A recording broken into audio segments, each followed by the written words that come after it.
The date is Friday, June 24th, and you're listening to Entertain This, a thought-provoking podcast encapsulating all things entertainment. Interior design might not be what you think of when you hear the word entertainment, but luckily for us, there are people who make it entertaining.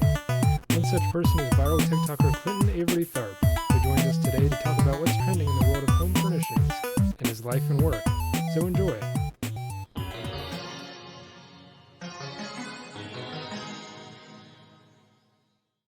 Welcome, ladies and gentlemen, to your favorite show on the internet, encapsulating all things entertainment. You know it, you love it. It's Entertain This.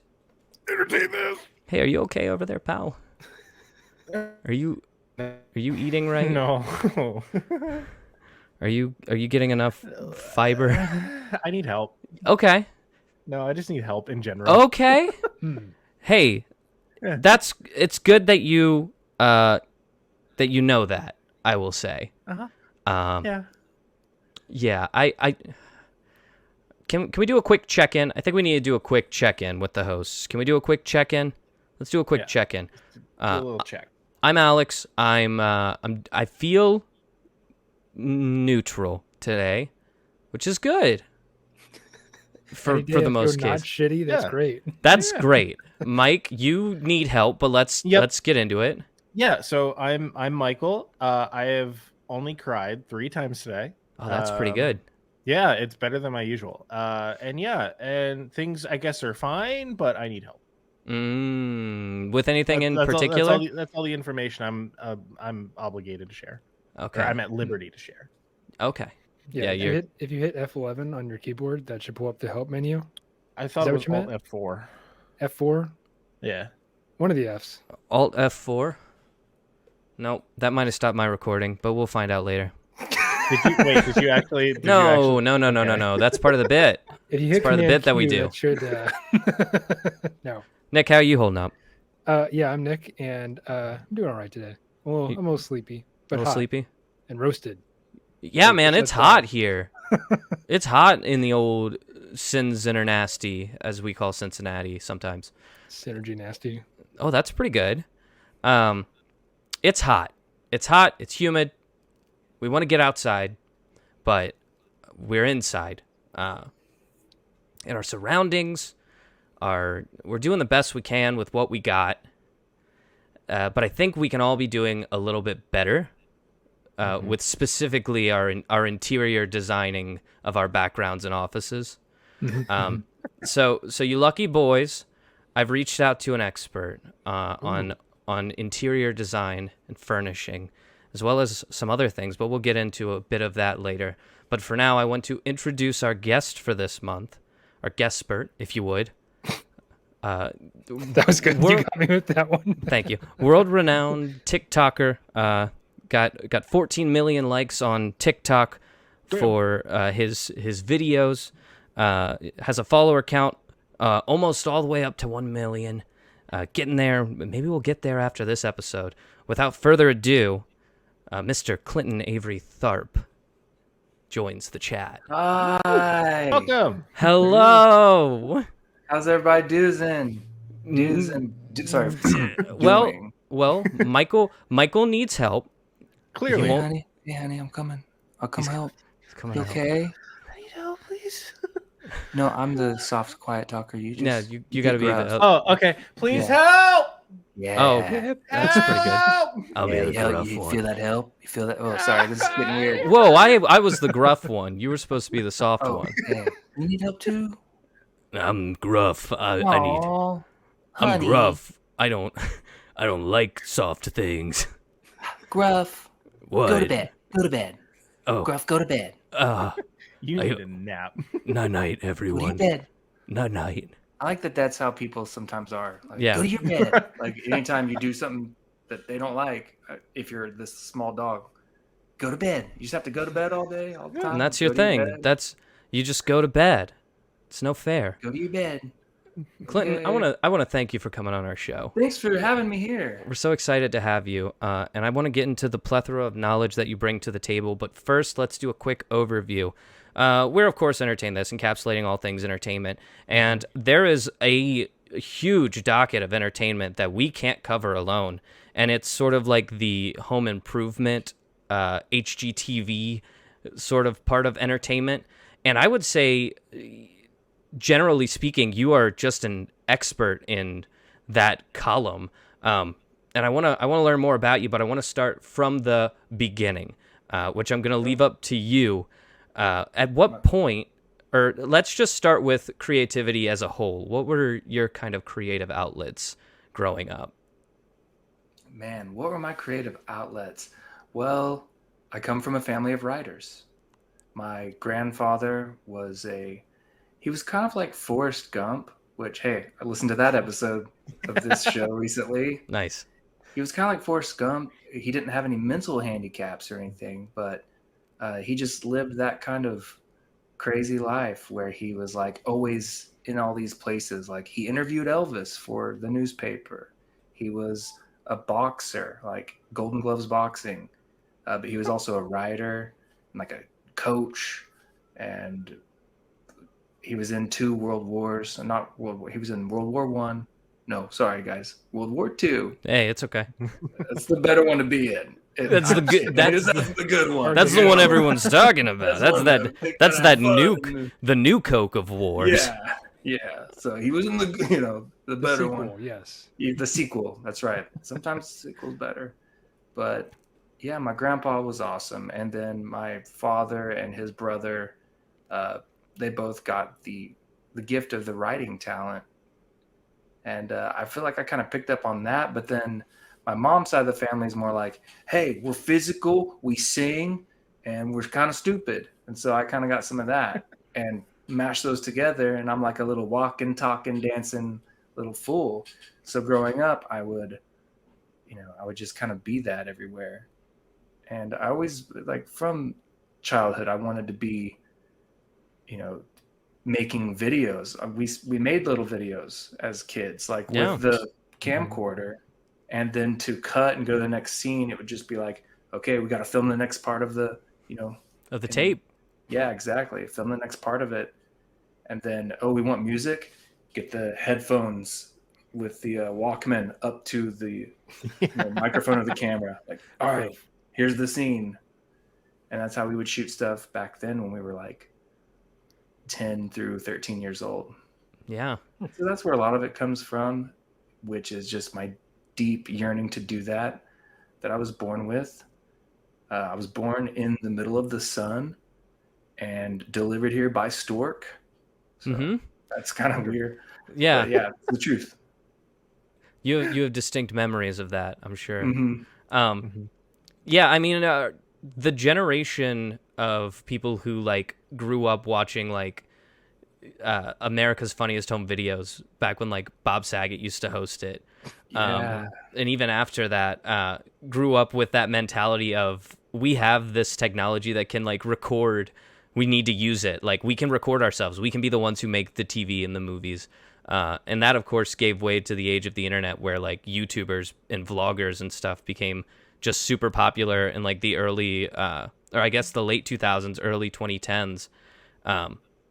That fire just kept burning. So I feel like that's a story that a lot of people who consider themselves creative types sort of fall into with their own sort of beginnings of creativity, is that like home video, get together with our friends during the summer and make something awesome. Yes. It's like the ultimate form of playing. You're like, oh, what are we going to do? Well, let's get the video camera out, and then everything we do is awesome all of a sudden. It just makes everything a little more exciting. Because now there's stakes. Yeah. And it gives you like the excuse to explore that sort of imaginary space more, because if people are like, why did you do this? You're like, because we had to get the take. Like, we had to we had to tell the story. We had to get the take. Yeah, it gives you all these reasons to like, like, why are you building a 10-foot long, Italian suit that's double-breasted? Like, it's for the movie we're making, Mom. Because I'm a very tall man in this flick, and I'm standing on a 12-foot ladder, and if they see the ladder, the immersion is destroyed. And he likes double-breasted suits. And he's very stylish, and he understands a good double-breasted suit. I'm making a movie about Giants and Ninja Turtles, Mom. Leave me alone. That's awesome. So, you got a pretty large following on various social medias. You make great content, but I found out that through you, I think you actually are the one who told me. So now I'm bringing it up. See how that works?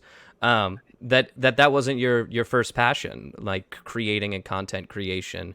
While that was like your beginnings, that's not where you wanted to be professionally, correct?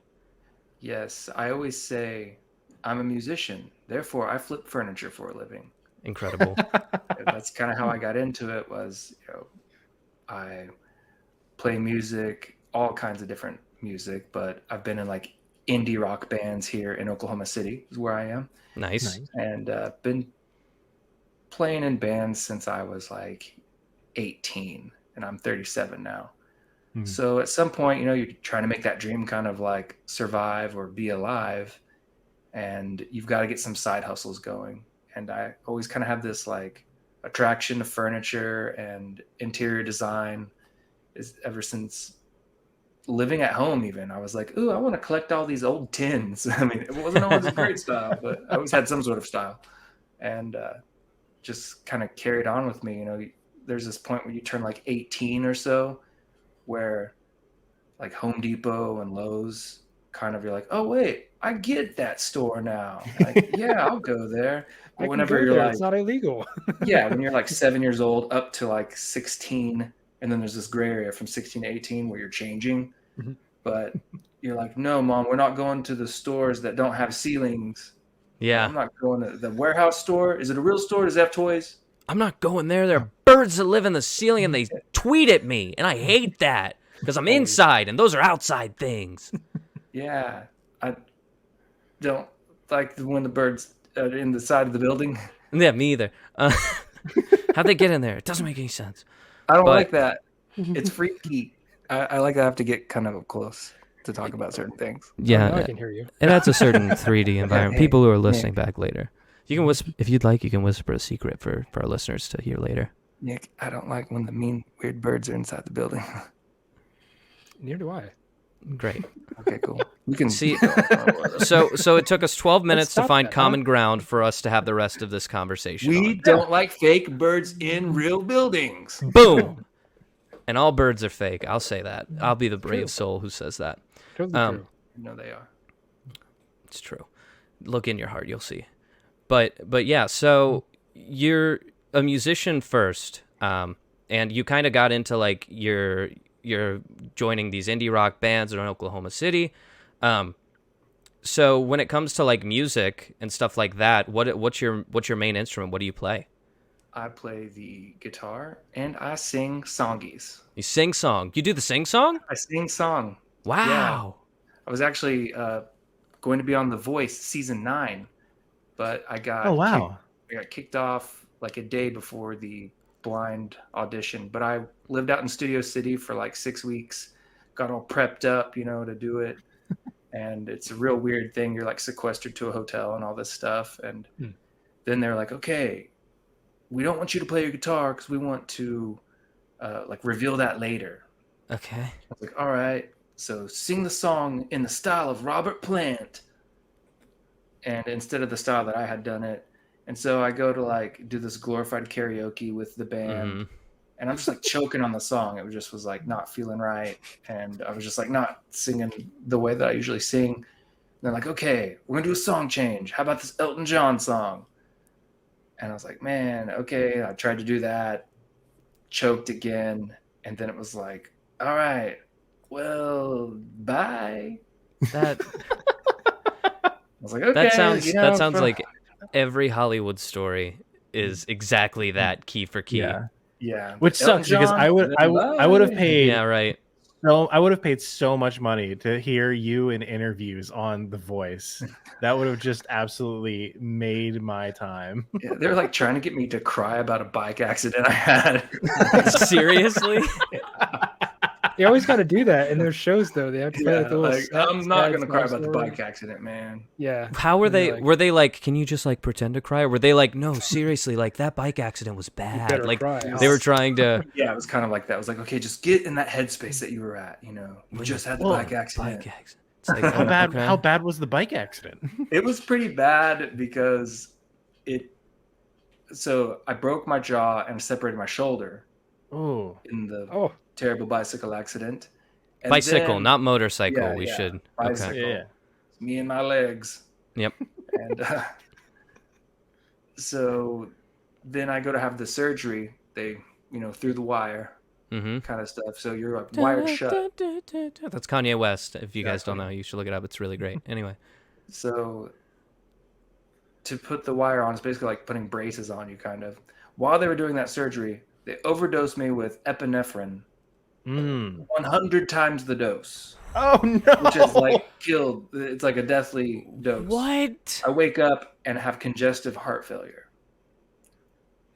Yeah. Okay, so this is more than just a bike accident. So I can see why they're like, Yeah, so they're like, now go there in your mind palace. in my mind palace, I don't- was high. Yeah, I don't remember any of it. I built my listening to mind Radiohead. palace while I was listening to. Sing this Elton John song and think about that time you built your mind castle after being pumped with too many drugs.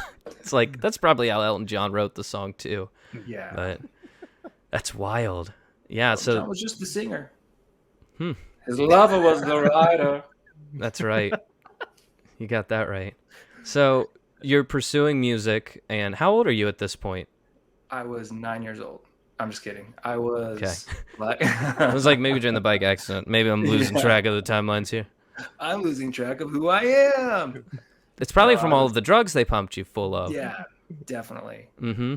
So I ended up being okay. I was like 22 or 23 or some stuff like that.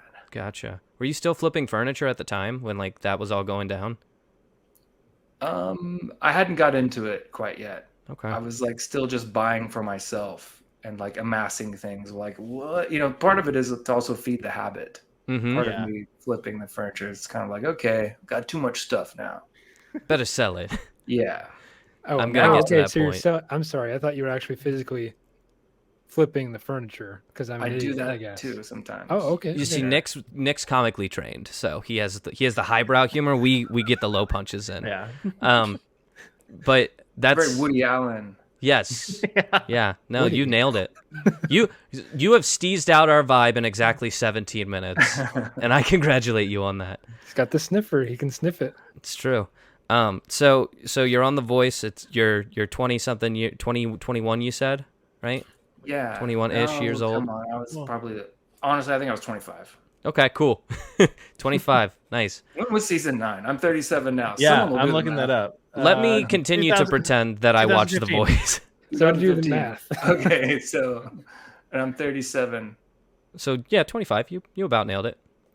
Okay, cool. Yeah. Works. Yeah, Approved. this is close enough. Yeah. 28. We're not a math podcast. So Can you imagine Mathcast. that? this ain't about The Voice, but we can talk about it for a little bit longer. How did they like find you? I went to a cattle call in Denver, Colorado. The worst way to talk about casting calls, by the way, but that is 100% the accurate term. They're like, "Hey, idiots, show up," and people Yeah. do. Yeah. So I Show went up to for an one of those. opportunity for us to take advantage of you. Correct. Exactly. Well, the odd thing is I did that in so that was 2015 when so like in 2013 or something is when I did the cattle call and got on this couch and this guy came in and I had to, Oh, that's Oh, never a good place for those stories to No. start. for him. Okay, just No, saying. Yeah, so went through the whole thousands of people in a stadium, and then it ended up 25 of us in a classroom. Wow. Is how they kind of but a lot of 25s in a classroom.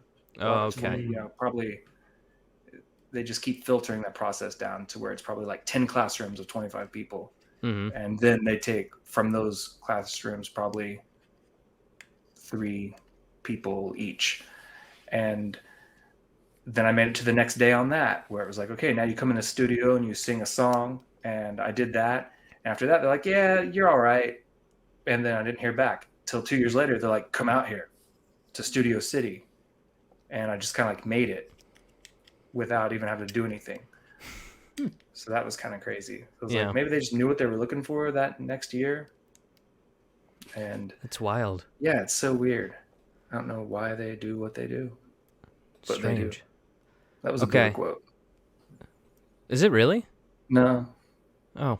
Nice. I that was demand we also a call Buddha a fact quote. checker. No, with an ellipsis. No. Oh, okay, I'm sorry. Maybe the wisest of words. But so let's do a little fun round. Because you say that you've been in a lot of bands, and we were talking before we started going live about wild band names. I want to hear, like, what were the bands, if you can even remember, or if they even had names. Yeah. So I was in the very first band I was in was called Grandpa Shortcut. Very good. Very, Yeah, very like, Very good. I don't know. We were just like, what's 2 words? Grandpa Shortcut. Let's do that. Nailed it in one. Yeah. Like, okay, cool. I'm great at naming bands here. And then we were in Cosmo the Space Rat. That's incredible too. That was our next one. It's still Yeah. me and this one other guy. And 2 for then 2. we became the Grown Ups. Dum dum dum Yeah. dum We're like, dum we got a really dum. good name here. And so did a lot of other bands. There was like 3. And other eventually an bands. Adam Sandler movie. Yeah, and then that happened. We were like, oh, the band name's dead. And finally the band I'm in is the Dirty Little Betties. The Dirty Little Betties. Yeah, we have a small little deal with GC Records, and it's like bluegrass indie rock kind of stuff. I call that modern folk. Yeah, mod folk, Mod folk. It's very mod good. alt folk. I have an entire Okay. playlist on Spotify called Modern Folk. So guess what's getting added to that? Are you on Yeah. Spotify? Is your band on Spotify? Yes, Say its name one more time in case the people. Dirty Little Betties. Dirty Little Betties. That's Okay, very good. so just doing a cursory Google search and finding I'm very convinced that you were probably the one who wrote the description for the Bandcamp. The Dirty Little Betties. It's really just a bunch of hoo-ha bullcrap that we made up, and we hope you dig it, child. Yeah, I think I did write that. So honest. It's I like appreciate it. your personality is just so distinct and easy to suss out from the rest. I love it so much. So let's get to the to the grand realization that we're working towards here. Because Yeah, thank you you're- for keeping us on track here. of course we're full. Done great. See, Tripping here's on Zero Sugar Mountain Dew right now. and It's you wild, absolutely man. will.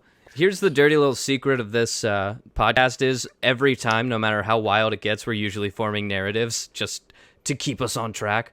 But so you're playing with your band. How long have you been with this band, by the way? The Dirty Little Betties. Dirty Little Is that- Betties. It's been like 6 years. Just Yeah, throwing it's out a number been- there.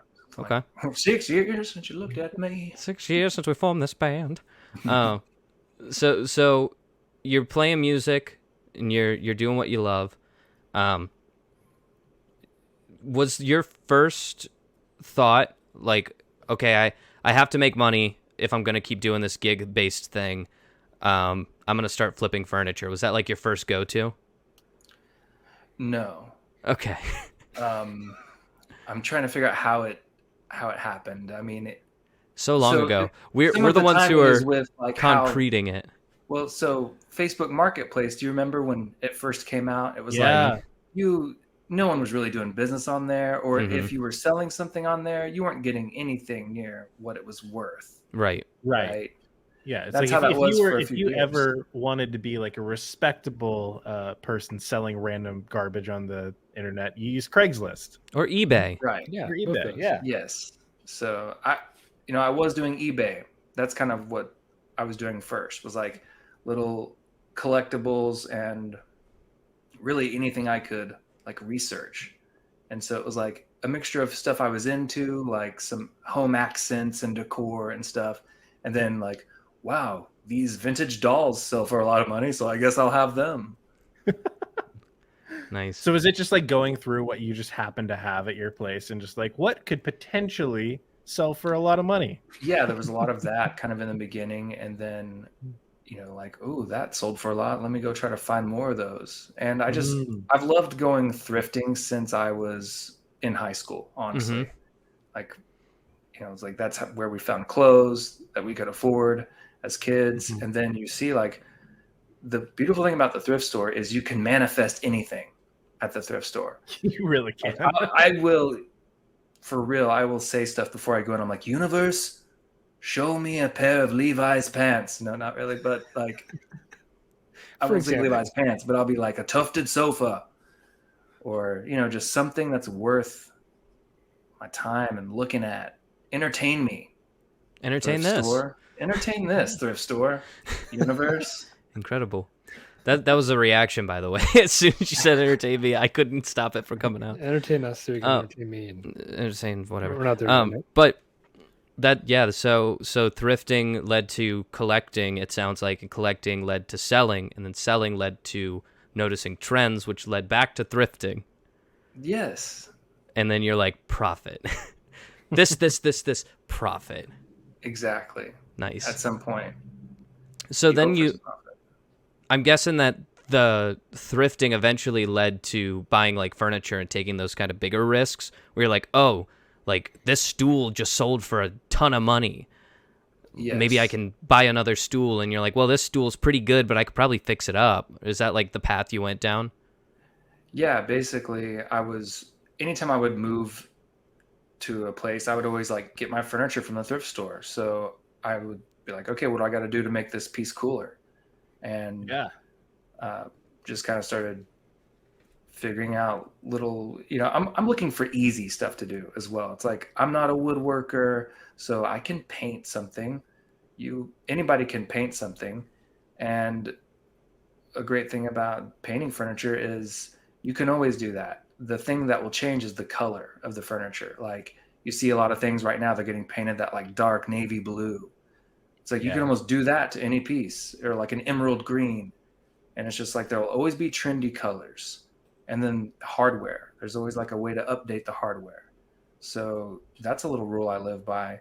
It's like anytime you find a dresser or a desk or something, if the wood can't be saved, then paint it a trendy color and replace the hardware with something trendy. And bam, you've got something there. How do you keep up on those? Well, I guess it's easy for you because if it sells, then that's evidence towards whether or not it's trending. Mm-hmm. If it doesn't sell, then there you go. Well, right? Are you going to ask like, how do I train my eye, or kind of stay up to date on what's trendy? Yeah. Yes. Let's go straight with that. You just asked me that, so incredible. I don't have an answer actually. Oh, no, J Cakes. Totally have an answer. J Cakes. LOL. Interview over. I'm gonna head out. So I'll go to like West Elm. There is a West Elm in Oklahoma City. Oddly enough, there's like not an IKEA. There's not a CB2, but if there was an IKEA or a CB2, I would go to those stores as well. But I'll go to like West Elm, or I'll go to, what are some of the other ones? There's a place called Bassett Furniture that has like really nice stuff around here. Yeah. So I'll go to places and just kind of see like, well, what are they doing? What's like new for them? And if I want to see what is dying trend wise, I'll go to Hobby Lobby. Seriously? Yeah. Oof. And be like, okay, this stuff's kind of on its way out. That is so like next level. That's like 4D chess. Go to Hobby Lobby. That's the place to find out where things are going to die. If you want to know what's peaking right now, go to Target and see like what is the most trend thing right now. How about that? Okay. So what's trending in the future is at like an IKEA. What's trending in the I'd say. Like, what's trending now is at Target, and then what is dying and what you need to either liquidate or stop carrying is the stuff at Hobby Lobby. Yes. That speaks so truly to just those stores, places in like society and what people think about them in general. But yeah, very, very true. And I don't think that it's like, oh, it's at Hobby Lobby, this isn't cool anymore. I think it's literally like it stops being cool and Hobby Lobby's like, oh, we could pick that up. Exactly. Yeah. Or they just know their demographic. They're like, okay, everybody that shops here is a little late to the party, so we'll cater to that. A lot of moms, a lot of grandmas. And it just works out probably for their pricing and all that stuff. Yeah. It's finally made it to the level where it's reaching the masses, so we can mass produce it and serve it to you for next to nothing and forced labor and incredible. Probably a lot of bad stuff. A lot of bad stuff that you guys can. Well, what's good is money. Oh, we love the money. Keep giving us the money. So you're selling the furniture, you're flipping the furniture, you're noticing trends and stuff like that. So the next step is like, I guess you kind of fall back on your roots and you're like, how can I, like, I think you kind of talked about it with me privately, but like with TikTok, you were like, oh, I could show some stuff here, right? Yeah. So pandemic happens. I'm not sure if you guys have heard of it, but like this thing, like people got sick and stuff. Isn't that So where they like make the noodles and no, that's Panda Express. Yeah. Sorry. Oh yeah, the Pandemic Express. No. But yes, it's a lot like the noodles, and you wear a mask. But so that happened, COVID-19, and I was like, I'm gonna get TikTok.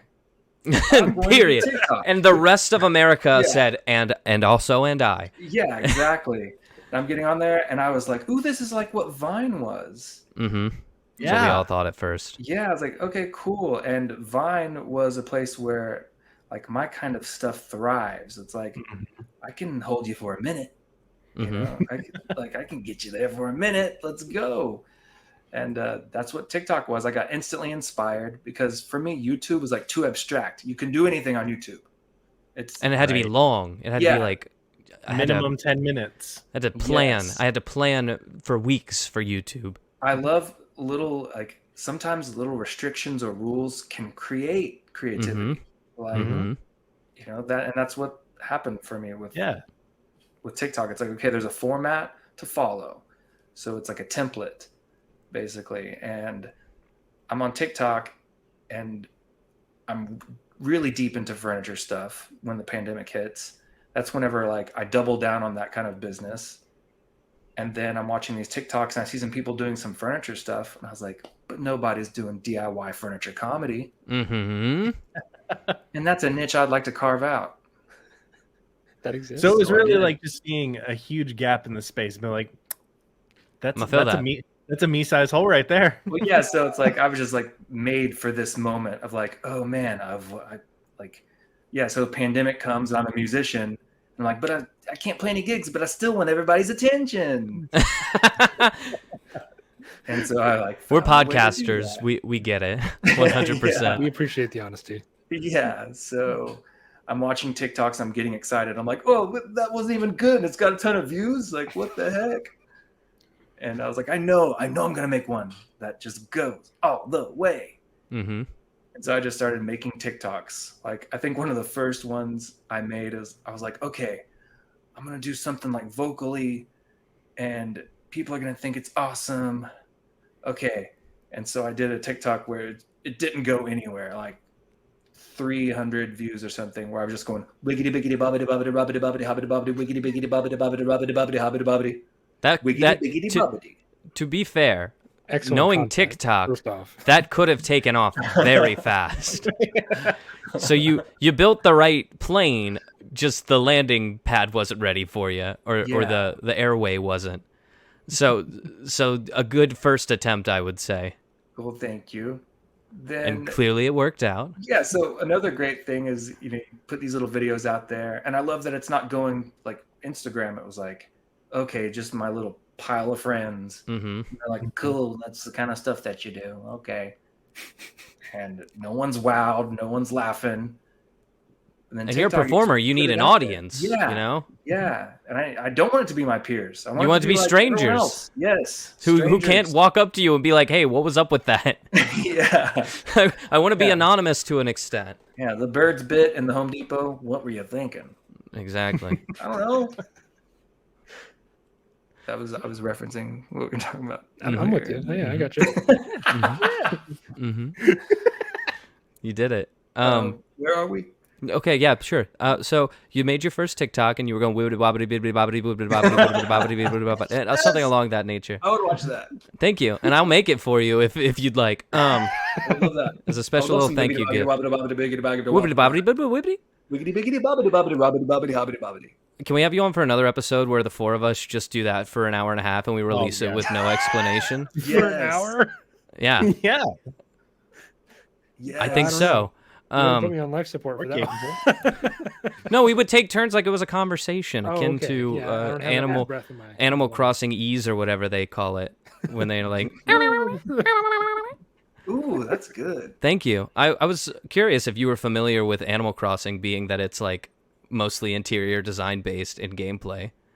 Okay, so I haven't played it personally. Okay. So I'm gonna have to get into that. You're gonna have to. It's like the whole thing is about building a house and decorating it with like endless amounts of furniture.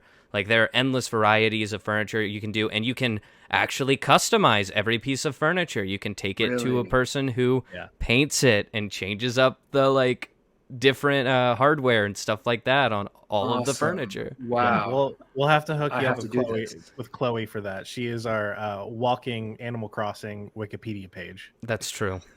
So to all of the Clinton Avery Tharp fans out there, when you wonder why he hasn't created content in a couple months, it's because we have him deep in the Animal Crossing world. Maybe we could get you into streaming. Maybe you could stream Animal Crossing on like Twitch or something. Yeah, get people. We could at least make a spoof video of Absolutely. like where it's really popular. Like, hey guys, I'm You know? I'm killing I it could- on here. I could probably do that for like 60 seconds for a TikTok video. So anyway, you make your first TikTok. It does not take off, but you stick with it. Are you like straight off the bat, you're like, my TikTok account is going to be a furniture TikTok account? Or were you like, I'm going to make a TikTok account about Clinton Avery Tharp and it's going to have some furniture and some other stuff? I wasn't sure in the beginning, but I knew that I was going to make viral content somehow. We I'm knew trying to that figure too out- when we started. We're still working on that.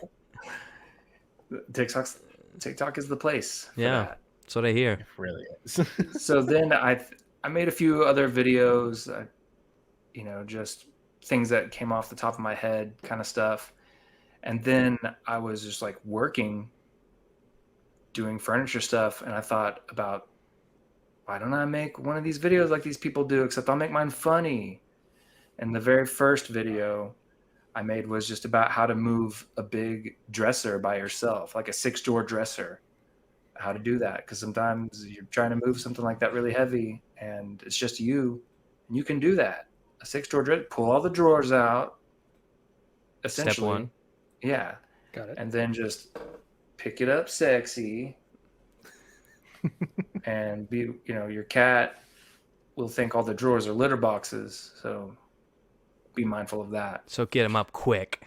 Yeah. Get him So- up quick. There wasn't a lot to that first video, and it didn't do very well. Mm-hmm. It did okay.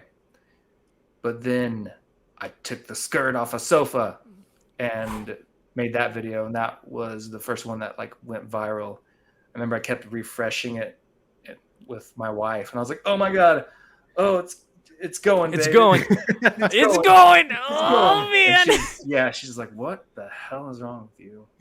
Exactly what you think. Lots of kids are watching it. The kids, I'm doing it for the kids, honey. I do it so that these kids know that they need to go to any of their grandparents' houses, and if they see skirts on their grandparents' furniture, they just gotta get some pullers and some sisters and some Right. things like that, Grab 'em and a just doodle.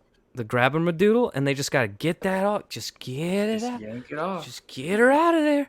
They need to do it immediately without their parents' permission, and it'll look a lot better. That's right.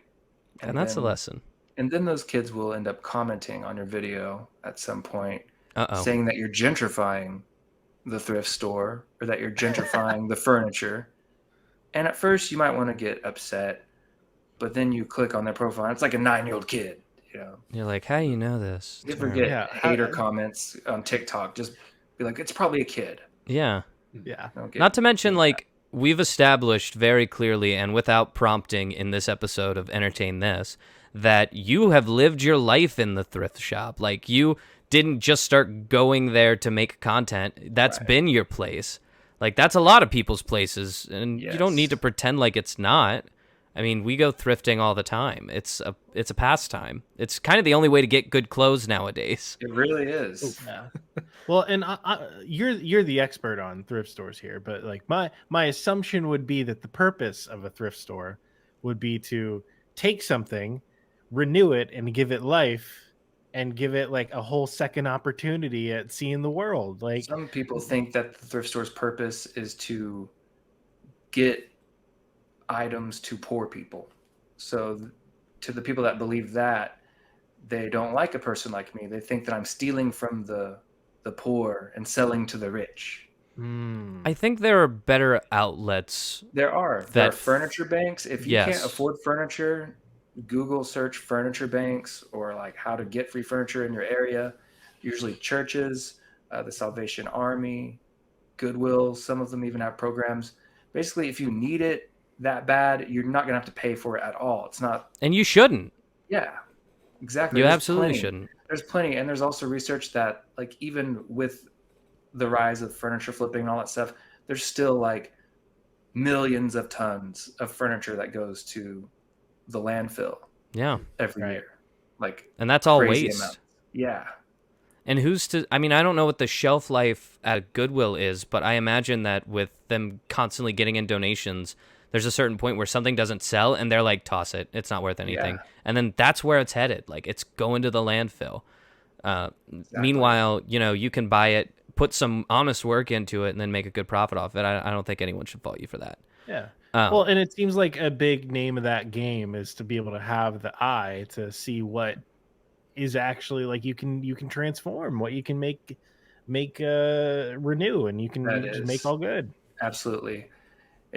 So how do you guys feel about this? Yesterday, I found a piece at a Goodwill. I paid $120 for it. It's a late 1800s dresser that is solid wood construction, has like carved accents on it, very like Art Nouveau, kind of flowery. Not my typical cup of tea, but it's a beautiful piece and does have clean lines. Could actually fit into like a modern vibe if you wanted it to. Very versatile. Bought it for $120 and I sold it in the same day for $650. Whew. Yep. And all I had to do was clean it up and like put some oil on it. Some of this stuff I use. Howard Feed and Wax. Oh, okay. Is this sponsored? No. Oh, they've sent me some free stuff before. Mm-hmm. But man, look at that, would you? Good stuff. Good stuff. Yeah. Right there. Good stuff, like Howard. Ketchup. I'm not sure. Just a little bit. Yeah, just knock a little bit back. It's organic. Yeah, it's fine. Okay.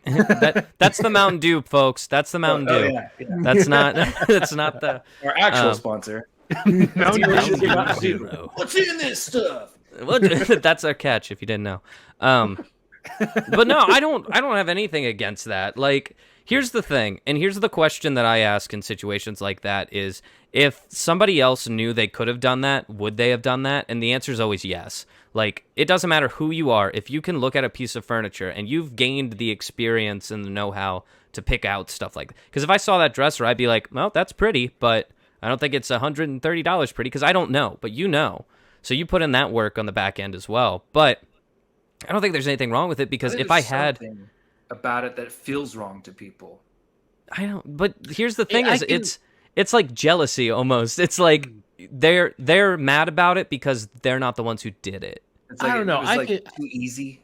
Maybe. Yeah, like I could kind of understand like the whole idea of like the purpose of it is to provide an outlet for people who don't have the money to go to like a CB2 or a Home Depot or whatnot. But like at the same time, like it's such a great opportunity to like take something and just make it something that people can really appreciate. I think that the most important thing to harbor on, and we did, and I feel ethically okay about saying some stuff like this because we did, is that there are those outlets that it's free for people who really need it, and they can go there. And at the end of the day, I mean, even Goodwill has some pretty shady practices that they kind of commence through, and they are, as much as they are like upstanding in society, they make a profit off of the stuff that they do. They keep the lights on, and their inventory is completely gathered for free. So it's free on the back end, profit on the front end, and they make some donations, but they do profit. So like, it's not like you're walking into like a homeless shelter and stealing the pot of soup. Like, that's not what's happening.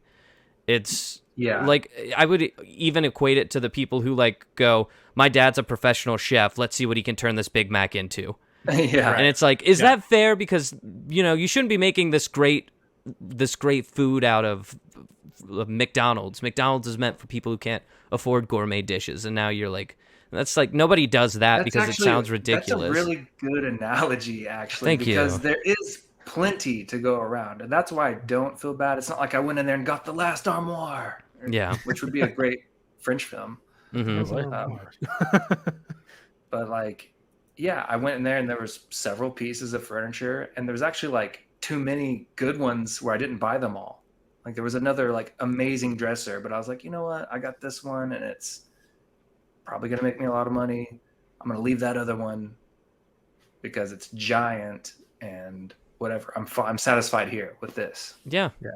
And not to mention on like the hourly base, how long does it take you to find something like that? Like you're not going to find something like that every time you go out.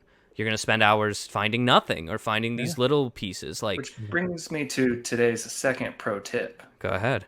Whenever you're thrifting, if you are looking for furniture, I go in, I'm fast. I like go right to where the furniture is.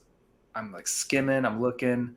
If you stay in there too long, you're going to end up polishing a turd. You know, you're going to be like, well, this is actually kind of nice. Like, I'm going to because you've committed so much time. You're like, I have to get something out of this. Yeah. So a lot of times I'm leaving empty handed. Like I'll go to 10 thrift stores in a day. Sometimes I won't find anything. Or sometimes I'll just find a couple things in those 10 thrift stores. But yeah, I try to not to buy stuff that's like stupid. Yeah. Here's an interesting question. Have you ever, now that you've kind of gone viral a couple times, have you ever had somebody who like donated something reach out to you and be like, hey, that was mine? Or like, hey, I want that back. Yes, I have. Have you seriously? Yes. I don't know if it was, okay, so here's something else I do is sometimes You say no give backsies. I do say that, First and but foremost. I don't mean it. Oh, okay. I'll buy stuff on Facebook Marketplace sometimes and then resell it.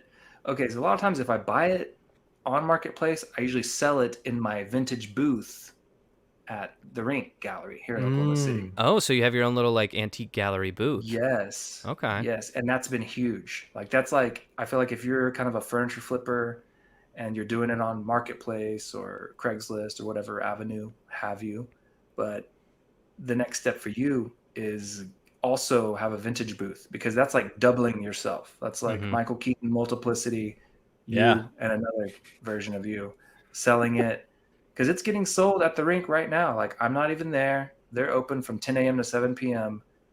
and my stuff's getting sold for me. Although I do have to pay booth rent and then 10% of my sales to the Rink. That's still profit though, I assume. So it's amazing. Yeah. Like I'll straight up share numbers. My sales this last month were like $2,000, but my sales before that month were $4,000. My booth rent was $550, and then 10% of that, like $4,000. Yeah, so you're still, yeah, and that's passive income almost. Exactly. Yeah, that's incredible.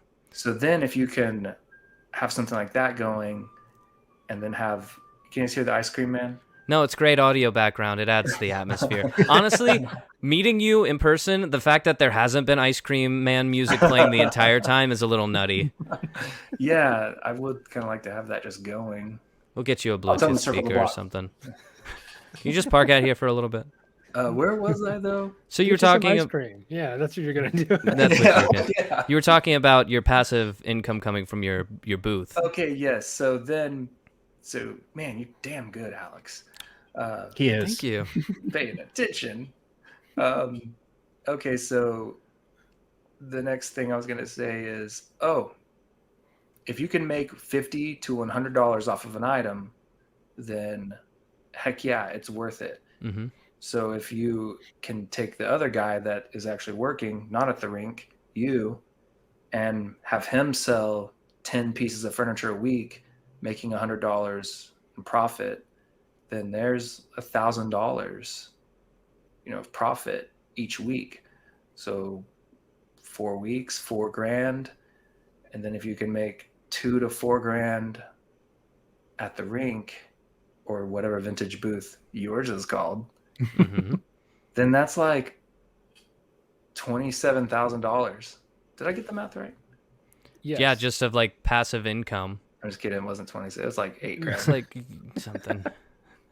But It'd be just $8,000 passive, a month though. still passive income. That's damn One's good. passive and the other one's more active because the other guy's like, I'm doing the stuff, selling it through. It's still kind of passive. You're right. It's still pretty. Because you're still just like setting up and waiting for it to sell. Like the work is there, but the income is almost passive. Because it's like while that's happening in the background, you're working on more stuff. So it's like overlapping. I don't know. Maybe it's not passive necessarily, but it's in the realm. Passive aggressive income. I love that. Ooh. That's how I'd like to make my money. Podcast called that. Passive aggressive income, and it's just us talking about the furniture. After the wiggity wiggity bobbity bobbity bobbity bobbity. And there is 30 minutes of that to open each show. So when it comes to what you do, what percentage of furniture that you take or anything that you sell, because sometimes you'd just be selling wicker baskets. That's true. What percentage of that comes from thrifting, and what percentage comes from like antique stores, or do you just avoid antique stores altogether? That's a good question. I don't. I go to antique stores, and that can actually be a good way to source things, especially if you are like on the way from, one city to another, all those small towns in between. Those antique stores, that's a good place to go because all those booth vendors, they're all people with good eyes that are finding this stuff. And in smaller towns, a lot of times it's priced to sell. If they're not having a lot of traffic come through there, then you can get some really good deals on stuff. How often do you find yourself like traveling to be in those smaller towns?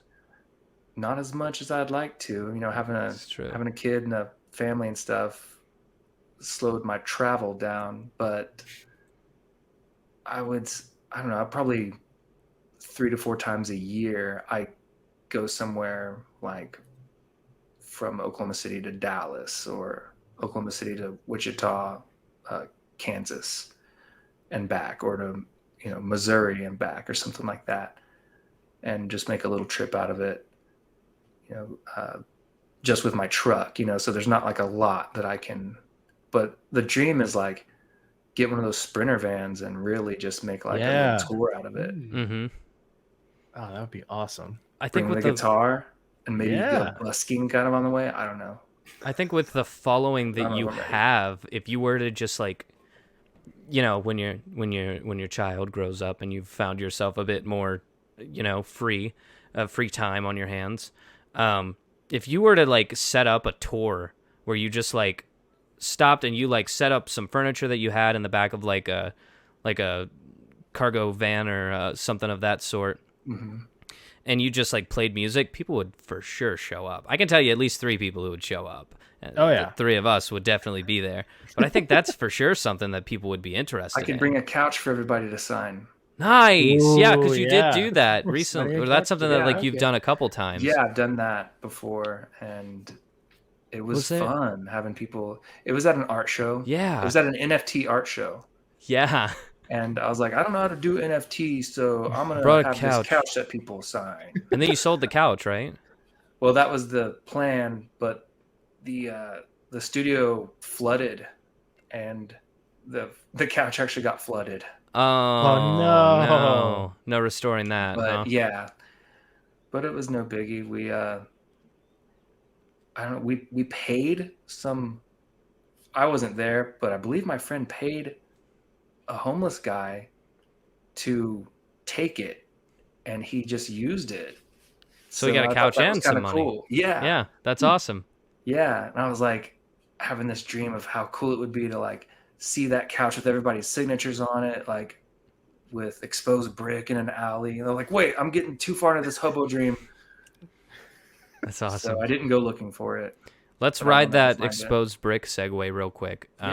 Because one of the things that you talk about a lot on TikToks, and something that we as men in their mid-20s need help with, is furnishing. And, you talk about setting up like different shots that you take, framing your furniture that you're selling and stuff like that. But even that works with just regular interior design. Absolutely. So if you could give a man in his mid-20s some just quick tips on how to make a space that a girl could walk into and not think that he was a goblin, what would those tips be? Clean important lines and information, soft yeah. light. Clean lines lines and and soft soft light. Yes. Okay. So, like that kind of entertainment center, back behind you, Alex. That Tear it apart. That's an example of clean lines. Okay. Clean. Okay. So now if we took all the stuff off of it, maybe we could, for the sake of you actually using it to live there, we could keep the media or stuff. But okay, so let's just have that. Now we need a couple lamps. Okay.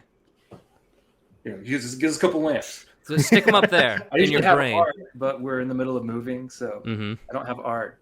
But yeah, get you some soft light. Have a lot of lighting, and get furniture with clean lines, and try not to have anything out. Like if you keep and hide in things a there, little tidy. yeah, hide in there, good, and have rugs. Mm-hmm. Rugs See- make a Clean lines, big difference. Lots of lighting and rugs. Your So videos their actually. overhead lights are off, and then everything looks good. Oh, Yeah. very nice. What you're creating is a jungle boogie fuck room. Say that one more time. A jungle boogie fuck room. That's very good. That's very good. And plants, I imagine, I is love- somewhere in there too. Your wordplay is Jungle the Boogie greatest. fuck room. Jungle I need boogie to- fuck room. I need to get some legs that you have often used in furniture creating and stick it on that thing, because right now it's sitting on like Totally. 2 bookcases that I want to get rid of. Yeah. Oh man, I love that's the beauty of this stuff. You can just put legs on Just things. stick some legs on it. Put Shut legs up. on it.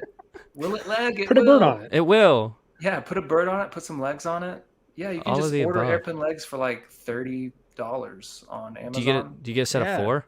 Yeah, That's what I a set need. of 4 hairpins, or I bought this box of tapered legs, like the kind of mid-century Oh, yeah, tapered yeah. legs that you can get those on Amazon. I lucked out and have this giant box of like 60 pairs of vintage Zenith legs from old record players. Nice. Oh wow. Yeah, and I put them on all kinds of stuff. Yeah, that's so cool. Yeah, Okay. it's crazy how you can just do that and like, oh, now all of a sudden I desire it. Now I'm No. fancy. Now it's Yeah, a thing that exactly. I like a lot. Yeah. Strange. So I got a couple more questions. We're gonna try to get through Sure. it fast because we're starting to get to the end of the hour. But Uh-oh. how often, or is there any value, would you say, in like buying IKEA furniture, or if you have IKEA furniture, some of the new age stuff that's like almost cardboard-ish wood, and just upgrading that stuff with the same tips that you give for older furniture that you've upgraded a bit. So like, for example, that is like pretty much that style, but if I threw some hairpin legs on it, maybe we got something. Yeah, I love IKEA, honestly. Like, there are certain things, like just think about what the piece is. If it's a piece that's getting tons of use, like coffee tables, you may be kind of careful. Mhm. Or like they're getting better with like some of their seating and whatnot, but like an everyday chair or something, it's gonna wear probably pretty quickly. Yeah. But yeah, I'm into all those like modifications people make and all that stuff. But honestly, if you're gonna like start modifying something, you might as well just try to find something at a thrift store, Mm-hmm. because then you could just like the leg thing. All you need to find is a really cool top, and then order some hairpin legs, or find a piece of furniture that has cool legs and find a piece of furniture that has a cool top. Make them go together.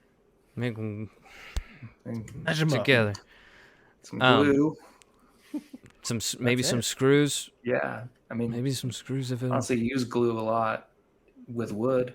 It's Yeah. crazy how That's whenever work. you start learning all this stuff, you're like, it's actually just like my craft project when I was 9. It's just Pop a you little just- bit of just some Elmer's on pops. there. Bit of Popsicle glue, wipe it sticks. away, clamp it. That's it. Yeah. That's the ball game, folks. That's glue and clamps. And then just kind of quickly, I guess, you gone viral on TikTok. I don't have to tell you that. You know where you're at. How'd you do it? What tips would you give to creators out there who are trying to find their little hole they fit in this big, wide internet world? I would say anytime a video speaks to you that you see on TikTok, go, okay, why? What makes this video awesome? And then also make tons of videos, post them on TikTok. If they don't do well, just delete them. Get them out of there. That's what I was doing. I would like make a video and I would give it like a day, and like nothing would happen. I would delete it. And then whenever I had furniture videos hit, I then deleted all my videos that I hadn't deleted that weren't furniture related. I was like, okay, this isn't, I kind of was like, okay, this is my thing. Yeah. I'm going to be This a is my furniture niche. guy now. There you go. This is what worked out. Do you have to deal Yeah, with you like the weird kids who are like, this isn't furniture? Yeah. Yeah, unfortunately. Yes, they all sound like that too. They do. Yeah. Yeah, I deal with those kids. I just tell them to go to their bed. Go bed. Go to bed. Go to your bed. Hey, go to your bed. Go to your Zachary, bed. go to your bed. Everybody listen. It's pretty good. I had a couple more. Oh, yes, you talked about how you were trying to get a TV show Yeah. on HGTV, and they were idiots, and that's fine. But I can say that. I don't know if you can say that because you're still trying to have a professional relationship with. I mean, I am. companies like that. And they've been awesome, honestly. It's like what happened was some of the executives didn't like it. Some of them did. Some of them really pushed for it. So it's like they're a little bit divided. Mm-hmm. And how it originally worked was I was discovered on TikTok by the partner of the producer we ended up going with. He was like, hey, my partner, makes shows for Discovery and other networks. Would you be interested in talking to him? Yes, totally. Then we developed a relationship. We ended up, kind of talking out what the pitch would be for a show. And then I ended up filming that pitch. It was like a 3-minute and 30-second thing that then he edited. His name is Seth Sherman. Little People Big World was like his baby. Mm-hmm. Gotcha. Okay. He was also on, he was a producer on, what is it? Extreme Makeover Home Edition. Oh, classic. Yeah, and To Catch a Contractor. That's a wild name for a show that I'm unfamiliar with. That's a new one. Yeah. It was like where contractors would be doing shady stuff and they would catch them. Oh, okay. doing So that, this like- was like a Chris Hansen sort of situation. So what are you Yes, doing here? But it was Adam Carolla. Oh, It was Adam. okay. Okay. Yeah, so it was like, hey, shithead. Very good. Is that my You have a seat Carolla? right over there, huh? Well, Yeah. we hope your show gets picked up at some point I because hope you so are too. you're very talented. You have a very thanks. specific, as Michael has said, a very specific style, a very specific voice that that personally I'm a huge fan. Oh yeah. So I want more of it. Of course, everyone does. That's why you're viral. But with all of that being said, we're gonna take a quick break, and when we come back, Nick, you're taking a sip of water, but take your water down. You have a quick this for us? Yep. I got him off guard. When we come back to the quick this, and then we take a pause and we edit in some music here. That's pretty good. That's about what it's and we're back. Scatting. Sorry about that, Nick. We were scatting, but we're back now. We're back now, and we're still here with Clinton Avery Tharp. Hi. You're still here. Thanks for not bailing on us during the music. I didn't go nowhere. It's so nice. Nick, you hosted last week, and as it's always known, but I'll reiterate for Clinton, that means that this week you're going to throw us a quick this, which is a quick 5-minute segment where we go over something not necessarily related to the thing we were talking about, but something that we care about and that we don't think we can make a full episode about. Yes. So the time- that is what I'm going to do. The time is yours. You have 5 minutes. Okay, I'm watching the time, and I forgot the time already, but here we go. Today, on my Quick This, we're finally talking about one of my formative shows from my early collective childhoods. A show that has been often played on those wheel-out TVs in many a grade school classroom. A show that every 90s kid grew to know and love. A show whose theme is so well known that all I have to say is Bill to make you understand what I mean. We're talking about a guy who knows science, and his last name is Nye. Bill Nye the Science Guy. See what I did there? You might be got wondering, who exactly is Bill Nye after all these years? Is he a scientist? Is he a PhD in physics? The answer might surprise you. He's just a regular old mechanical engineer. and a BA at that, if it matters, which it doesn't. But he worked on the Boeing 747 when he was employed by Boeing in Seattle. And he started to kind of moonlight as a stand-up comedian in his spare time after work. And he won a Steve Martin lookalike contest at a comedy club, which led him to, I know it's hard to see, which led him to a meeting with fellow comedians Ross Schaefer and John Keister. Nye eventually left Boeing in 1985 to join Schaefer and Keister in writing and performing for Almost Live, a then fledgling sketch comedy TV show produced by the local NBC affiliate in Seattle, KING TV. The first instance of the science guy persona was kind of brought out in 1985 when Nye called Schaefer on the air to correct his pronunciation of the word gigawatt. He said gigawatt like Doc in Back to the Future. It's pronounced gigawatt, of course. To which Schaefer retorted, who do you think you are, Bill Nye the Science Guy? It's kind of that's what started it all, believe it or not. Yeah. A throwaway. Actually, yeah, that's what I think I am. I think I am that. Anyways, his persona and his first on-air appearance, full stop there, occurred in 1987 when the primary guest for that night's performance of Almost Live had to cancel their appearance. And the show's writers had panicked and suggested that Bill demonstrate household uses of liquid nitrogen. And hilarity, of course, ensues after that because, of course, liquid nitrogen makes things cold enough to shatter with a hammer. Mm-hmm. So he does this. He does a few other sciencey type demonstrations for Almost Live, and he thinks that he could have his own show to go do these things on. So he convinces a local PBS member station, KCTS TV, to take a chance on the idea. And then they aired the pilot on April 14th of 1993 to widespread acclaim. Now, what's the deal with that theme song? You know, I just kind of brought it up in the beginning little segment of this, but it was written by songwriter and former math teacher of Bill Nye, Mike Green. When Green was writing the theme song, the show's producer requested that they make the song, quote, not sound like a kid's show, end quote. I'd certainly argue that it doesn't sound like a kid's show theme song. Not traditionally. No, not traditionally at least. But it's kind of set to this house beat, to which Green enlisted local rappers, to repeat the word Bill as if being this percussive shout, and deliberately kind of imitating the famous song at the time, House of Pain's Jump Around. You know how it goes, jump, jump. You can kind of hear it. Yeah. Which I'd argue is probably one of the first musical parodies to appear on the show, but that's just me. When he told these rappers to go in the booth and shout Bill, Bill, Bill all over again, they had no idea what it was for, but the show came out later and they figured it out. I just find that funny. Can you say Bill a couple times for me in the booth? They're like, anyway, here's your $200. Bye. Why? No reason. So, honey, what was that recording session like earlier? Bill. I don't know, honey. I don't know what's going to be. I just wish that the music would speak to my soul like it used to. Oh, come on, it couldn't have been that bad. No, honey, today I just really think I've moved away from my artistic vision. It's like, oh, come on, let me hear a little bit of it. Cuts to Bill. And she's just like packing up the kids in like a suitcase. And she's like, you're never gonna make it in this town. They'll never know the name Billy Fresh. Bill.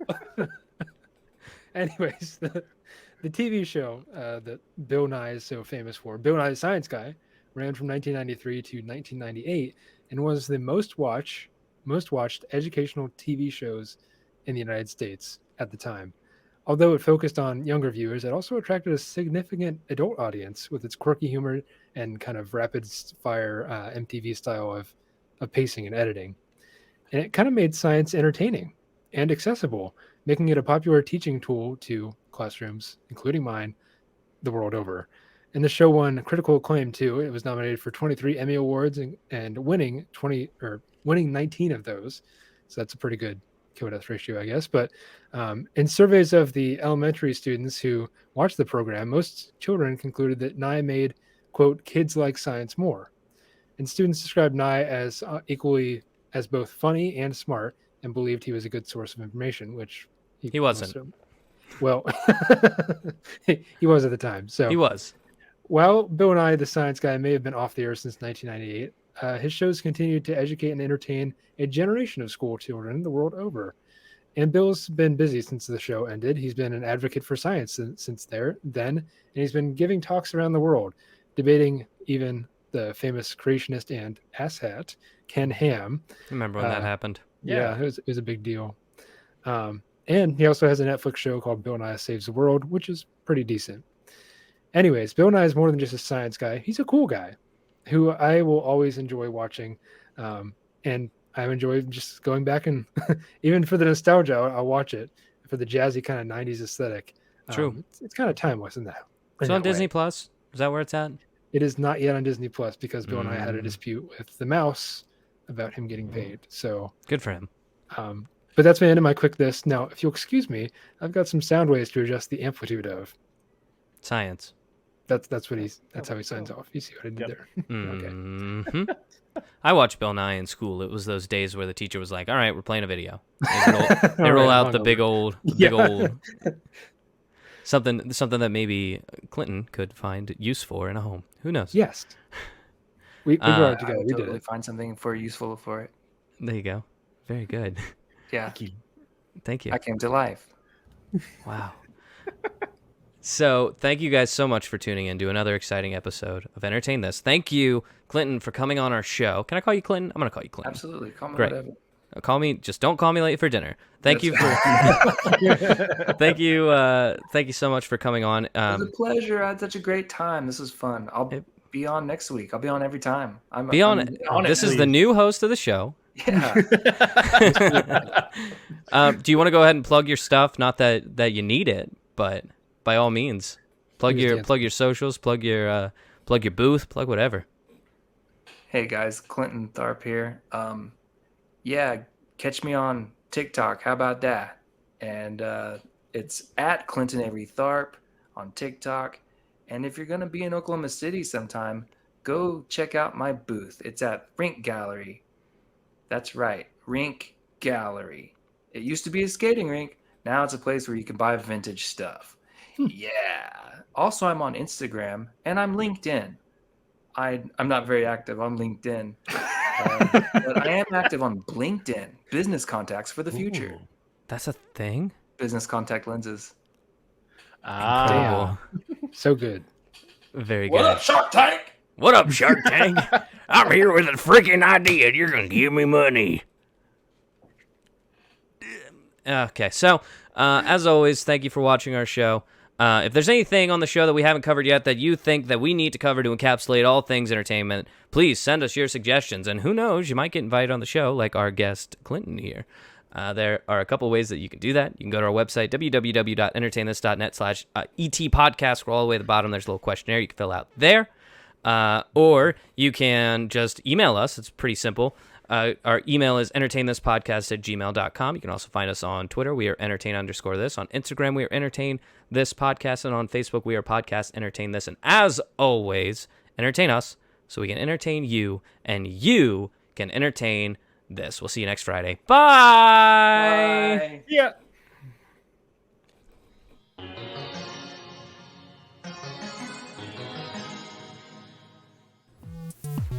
Special thanks to Clinton Avery Tharp for joining us on this episode. Additional commentary was provided by Alex Steele, Nick Musikangis, and Michael Savoya. Our showrunner and resident fact-checker is Chloe Price. Our theme music is Special by Aaron Spencer, with interstitial music by DJW. Tune in every Friday for new episodes, and thanks for listening.